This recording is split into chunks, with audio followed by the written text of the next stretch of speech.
How's it going? My name's Marc Shields. I want to take you guys to visit some areas around Hangaroa, around the town here, and I'm going to tell you 7 interesting facts about the island. Let's go out, check out the island, and have some fun. Let's go. Jump in.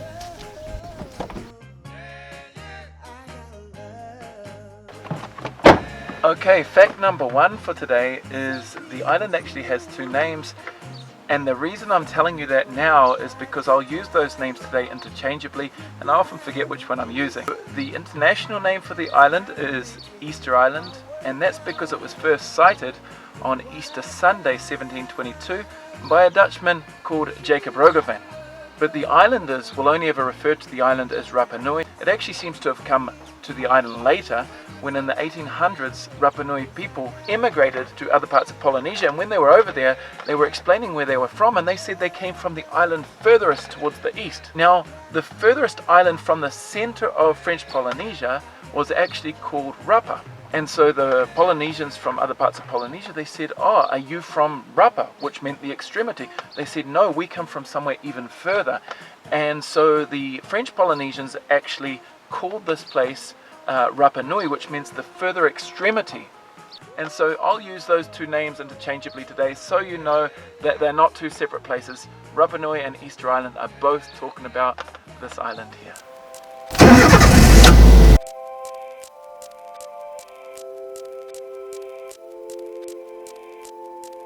I want to introduce you to someone. This is my friend Nala. She's a Dogo Argentino, and she's my little friend. She's going to be hanging out with us today, so I hope you enjoy dogs because she's a goodie.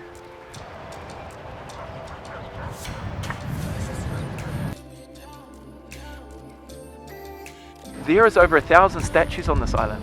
They're all over the place. Some of them are still in the side of the rock where they were being carved out from, and they're still kind of half carved there. Some of them are on the side of that hill waiting to be moved. These are the famous ones, kind of buried up to their necks.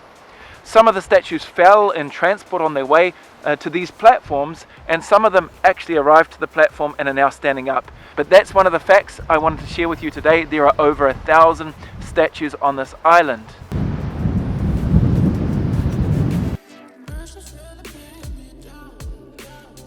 So here we have one of the thousands of horses on the island.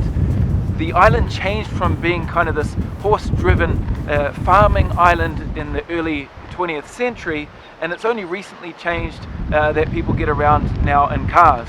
And because the change has been so sudden, many of these horses continue to just roam around the island. And so something that's quite interesting for travelers when they get here is just the sheer amount of these horses.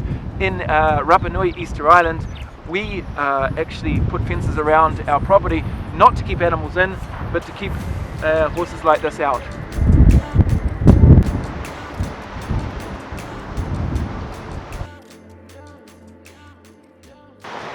So a lot of people, when they come to Rapa Nui, they comment on how blue the water is. The reason it's that colour is it's extremely clean. The divers talk about up to 80 meters visibility here. And the reason it's so clean is we don't have any rivers on the island, so we don't have kind of river runoff dirtying the water. We don't have a huge coral reef, so that doesn't disintegrate into the water, and we don't have much plankton. So all that together with our isolation means that the water here is some of the clearest water in the world.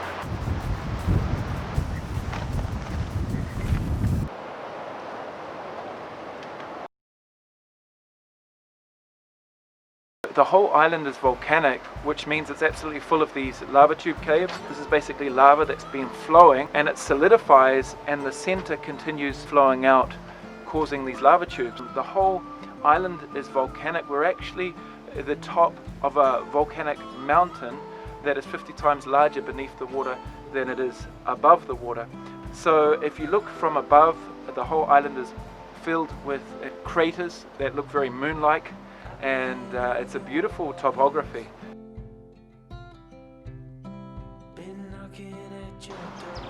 How's it going? So we're in the town of Hangaroa. It's actually the only town on the island, and that's because the whole island was rented out as a sheep farm for the first half of the 20th century, and during that time they pushed everyone into this town. No one could live outside of it. In fact, they put a a wall around, a special pass to get in and out. It's really kind of a sad part of the history. Well, when the sheep farm left in 1953, the electricity, the water supply, and all the amenities, the government buildings, were all in the town of Hangaroa, so it made sense that people stayed in this town.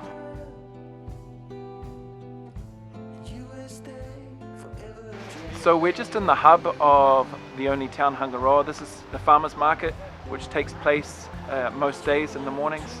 A good thing about the pandemic at the moment is vegetables are super cheap. There's about 8,000 people that live in Hangaroa, but half of them are Chilean, half of them are Rapa Nui, and there's kind of a smattering like me from foreign countries that also live here.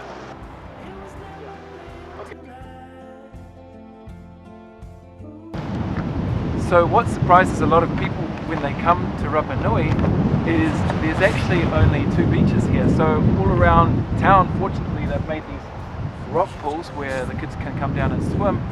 But despite it being a Polynesian tropical or subtropical island, it actually isn't surrounded in beaches as one might expect.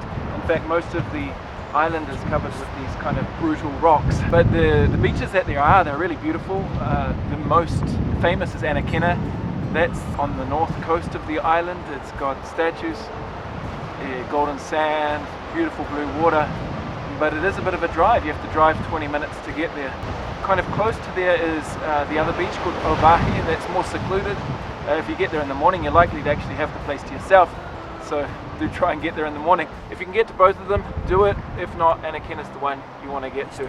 If you can't get out of town, fortunately we've got these rock pools within the town limits.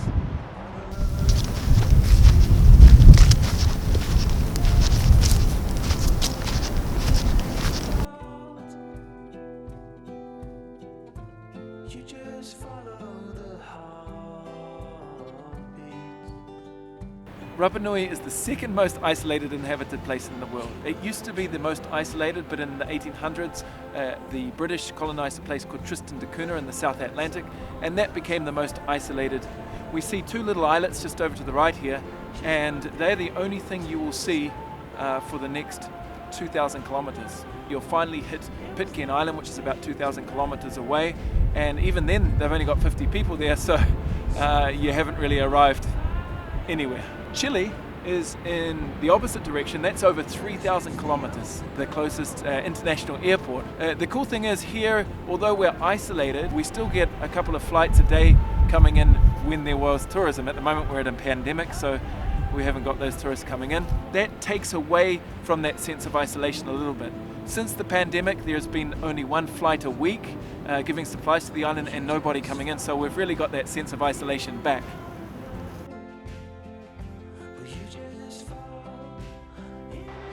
So there you've got it, 7 interesting facts about Easter Island Rapa Nui. If you enjoyed this video, please make sure to hit that subscribe button.